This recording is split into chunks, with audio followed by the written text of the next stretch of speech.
Muito bom dia, obrigado por voltar com a gente aqui no Timeline, ministro Marco Aurélio, tudo bem? Tudo bem. Bom, ministro, a gente convidou o senhor em função desse julgamento expressivo, acho que a gente pode dizer assim, marcado para amanhã, e do qual o senhor cobrava, eu lembro aqui no próprio programa que a gente está falando, da ministra Carmen Lúcia e do presidente Dias Toffoli, a necessidade de pautar esse tema, porque ele ficou por muito tempo se arrastando. O senhor acha que o Supremo demorou demais para julgar o mérito desse tema? Tarda a palavra final do Supremo julgando os processos objetivos. Eu liberei as declaratórias de constitucionalidade, liberei em 2017, dezembro de 2017. E houve a manipulação da pauta se projetando no tempo o crivo do colegiado. Isso é muito ruim em termos de jurisdição. Por que é ruim, ministro? Porque tarda e aí se tem a insegurança jurídica, né? Eu próprio, por exemplo, dentro do Supremo, tenho implementado liminar, afastando a execução provisória da pena. Porque a execução provisória pressupõe sempre, uma vez reformado o título que deu causa a ela, o retorno ao estágio anterior. E ninguém devolve ao cidadão a liberdade perdida. E há o princípio da não culpabilidade, ou que também é tomado como o princípio da inocência. Só se tem a culpa formada e, portanto, possível a execução da pena, uma vez não seja cabível mais recurso contra a decisão. Ministro, a gente tem certeza absoluta que o voto não é pensando nesse ato. Mas o Brasil tem um momento político já há um bom tempo bastante conturbado. E quando se fala na votação de amanhã, se fala muito no ex-presidente Luiz Inácio Lula da Silva. O quanto uma figura que foi presidente por 8 anos do país, que tem essa relevância política neste milênio e no finalzinho do milênio passado aqui no Brasil, interfere ou não numa votação como a de amanhã? Sob a minha ótica, em nada. Processo não tem capa, processo tem conteúdo. Julgamos de acordo com os elementos contidos nele, processo, e a partir da legislação de regência. Assim vamos proceder e assim eu julgo que também os colegas procederão. Mas acontece isso na cabeça dos colegas também? Isso é desassociado? Eu teria que colocar cada qual no divã para saber. E o colegiado é sempre uma caixa de surpresas. Ministro, o senhor como juiz, né, a gente já sabe qual é a sua posição nesse sentido. Né, Sim, eu tenho sustentado inúmeras decisões individuais. Sim. O senhor está falando como intérprete da lei, né? O senhor está interpretando a Constituição. Como juiz do Supremo, né? Sim. Portanto, Exatamente. Meu dever. Exatamente. O senhor é o juiz do Supremo. Agora, paga-se um preço por se viver em um Estado democrático, direito é módico, está ao alcance de todos. O respeito irrestrito ao arcabouço normativo, à ordem jurídica e especialmente à Constituição Federal, que precisa ser um pouco mais observada, precisa ser um pouco mais amada pelos brasileiros em geral. Sim, mas vamos supor, ministro, que o senhor não, uma suposição, tá? O senhor não é o intérprete da lei, o senhor não é o juiz, o senhor é o autor, o senhor é um legislador. O senhor faria essa lei permitindo tantas instâncias assim para os acusados ou encerraria na segunda instância? Aí é uma opção política normativa que cabe ao Congresso Nacional, cabe aos deputados e senadores, né? E talvez enxugar o que nós temos hoje como recursos, diminuir a quantidade de recursos.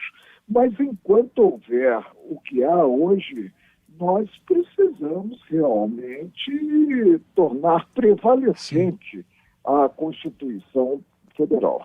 Sim, mas assim, baseando-se, eu estou pensando numa situação ideal, né? A gente vendo outros países mas que, quem como o senhor diz aí... para aconselhar deputados e senadores? Não, eu não acho que o senhor deva aconselhar, eu só estou... Como o senhor é uma autoridade... Nunca pensei em ocupar cadeira no Congresso. Claro. Estou muito satisfeito com a cadeira que ocupo de juiz. Imagina.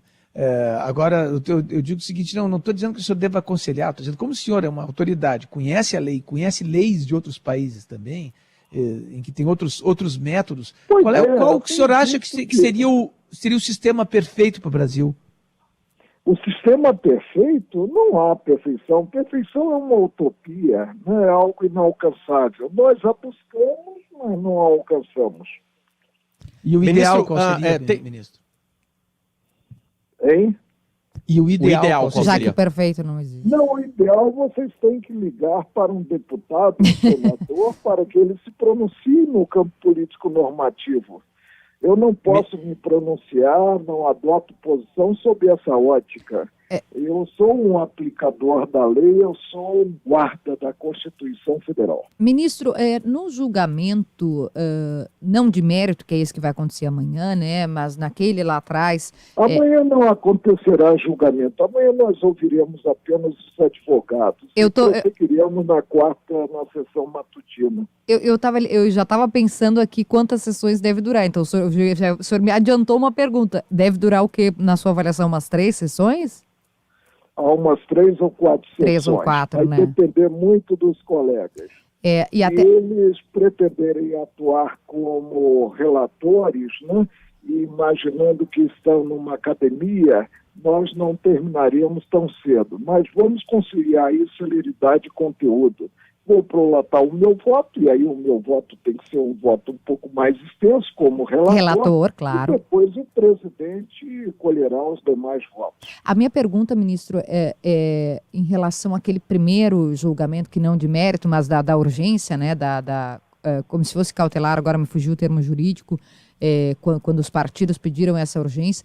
O ministro Barroso, seu colega na Suprema Corte, ele trouxe uma visão de que, ao permitir a execução da pena só lá, depois do trânsito em julgado, isso favoreceria os mais ricos, né? No voto do ministro Barroso, ele diz que quem tem recursos no Brasil para recorrer até as instâncias superiores são os mais ricos. E essa lei, então, ela acabaria prejudicando a parcela que não tem acesso a isso. O senhor compartilha da mesma avaliação de que os mais pobres serão prejudicados caso a sentença de fato só possa ser executada lá depois do trânsito em julgado?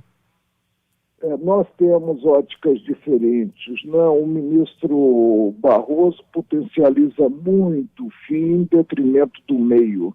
Eu já faço o contrário, eu observo o meio para chegar a certo objetivo, né? E repito que processo não tem capa. O que nós temos que julgar, estaremos julgando agora esses processos objetivos, nos quais não há interesse individualizado, segundo a Constituição Federal e nada mais. Ô ministro, a parte boa de poder falar com o senhor, desculpa, David, é que a gente pode trazer à tona assuntos que chegam nos grupos da nossa família no WhatsApp e perguntar diretamente para um ministro do Supremo como o senhor, né? Recebi de um parente meu de que se passar o que o senhor pensa, passar entre aspas, o que o senhor pensa nessas sessões, 190 mil presos brasileiros vão ser liberados. O senhor poderia explicar diretamente para o meu grupo de WhatsApp, para milhares e milhares de grupos de WhatsApp, se isso é verdade ou não, se a segunda instância soltaria quase 190 mil presos aqui no Brasil?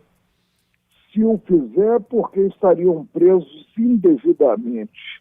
E, repito, vamos observar a ordem jurídica. Não vamos tocar o combate, por exemplo, à corrupção de cambulhada. Nós temos que observar o devido processo legal e seguir. Assim é que se chega a dias melhores. Davi. Ministro, o senhor tem uma previsão de resultado dessa votação? Porque foi a ministra Rosa Weber, né, que foi o desempate da última votação desse tema. Ela ressalvou o entendimento pessoal para externá-lo num processo objetivo. E simplesmente teve presente a ótica até aqui prevalecente, no caso do ex-presidente Lula, e votou como votou, muito embora estivesse no colegiado maior, no espaço próprio a afirmar o próprio convencimento, né?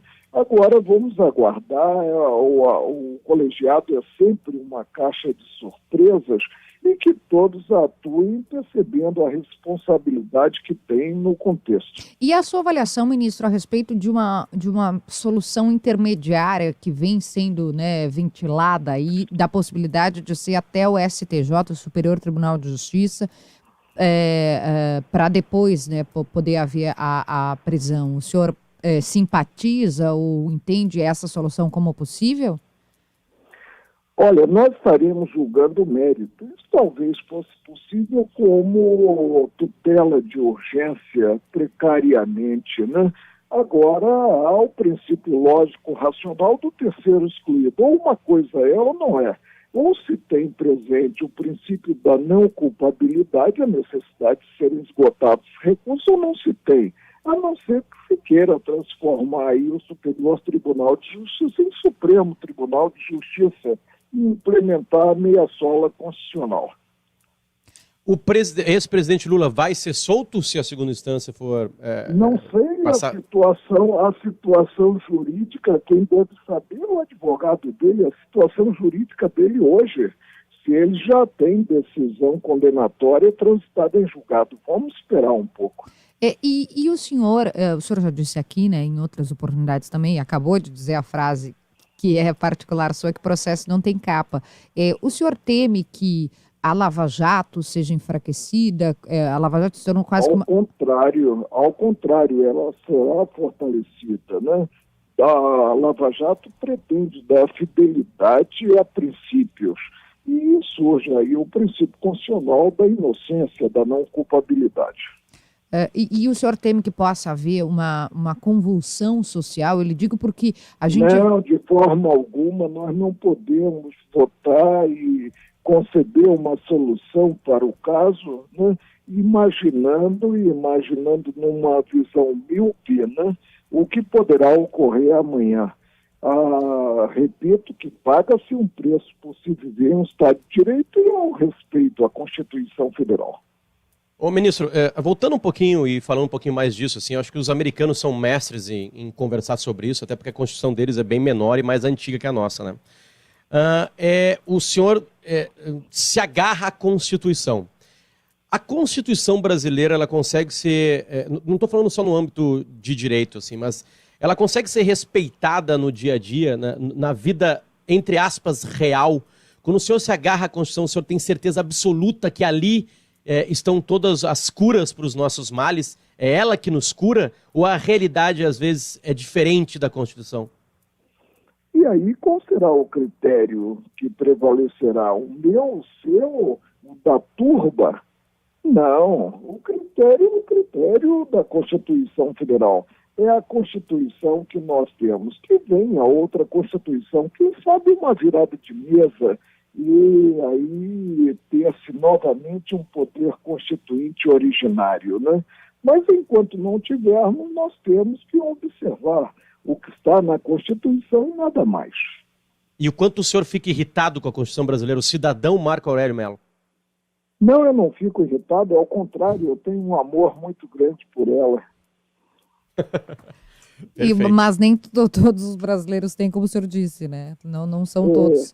Não, o brasileiro é que a sociedade, ela em si, ela está aí resignada, está indignada, e ela quer vísceras, ela quer sangue. Infelizmente, o judiciário não pode dar sangue à sociedade. Mas o senhor não acha... Felizmente. Felizmente. O senhor não acha que isso talvez seja... né, estamos elucubrando aqui, eu, o senhor, Davi Potter, que talvez isso seja reflexo de um cenário de muito tempo de impunidade, justamente essa sensação de impunidade, ou a impunidade propriamente dita, né, de que crimes de colarinho branco dificilmente eram punidos, hoje são, que essa necessidade de vísceras não é um reflexo disso? Olha, é que se tem pressa, né, na correção de rumos, mas as instituições estão funcionando, a Polícia Federal, o Ministério Público e o Judiciário. E nós, eu tenho certeza, teremos dias melhores. Pode não ser para nós próprios, mas serão dias para os nossos descendentes, nossos filhos e netos. Perfeito. Davi, mais uma questão? Não, estou satisfeito. Sempre muito bem receber o senhor aqui, ministro. Muito obrigado pela conversa com a gente. Conversa aberta, franca, o que é muito importante. Muito obrigado. Eu gosto sempre de lembrar, ministro, e eu gosto sempre que o senhor repita, quantos processos o senhor trabalha por semana? Olha, é uma loucura. Eu recebo por semana cerca de 100 novos processos, né? É algo inimaginável em termos de crivo final e em termos de Supremo. Comparação com os Estados Unidos, com a Suprema Corte Americana? Lá, a Corte Americana tem por ano, eles selecionam e julgam apenas cerca de 80, 90 processos por ano. Né? Ano? Eu recebo por semana mais do que isso. É realmente Então, o senhor difícil fechar a conta, né? Eu sou um instigador do direito, né? O senhor está sendo mal pago, ministro. Está sendo mal pago. Eu estou contente. Eu estou contente com o meu subsídio. E, ministro, na quarta-feira que vem, vai para a final da Libertadores o Flamengo ou vai para a final da Libertadores o Grêmio? Olha, eu espero que ele não entre de salto alto hoje com o Fortaleza, né? E continue nessa trajetória. É um time muito azeitado, hoje é o melhor time do Brasil, sem dúvida alguma, né? E vamos realmente para o Chile. Ministro, se fosse... Você já comprou passagem? Não, meu filho já comprou, né? E comprou até... Para o Chile ou para Doha? É, flamenguista doente. Ele comprou para o Chile ou para Doha, ministro? Para o Catar? Não, ele já pensa no Catar. Né? Agora comprou de início para o Chile. Né? Faço a cada momento. Né? Ministro, voltei à ousadia, com toda a minha ignorância jurídica, de dizer, talvez pela minha ignorância, que se estivesse eu no Supremo, nessas 4 sessões que o senhor imagina, talvez o meu voto fosse diferente do senhor. Mas quarta-feira que vem eu vou estar com o senhor no pensamento na Libertadores América, porque sou colorado. Então, essa é a vida. Beleza, concordando e discordando. Não, e olha, o antagonismo aí no Sul é muito maior do que nós temos lá no Rio de Janeiro, considerado o Vasco. Né? Aqui a rivalidade é forte.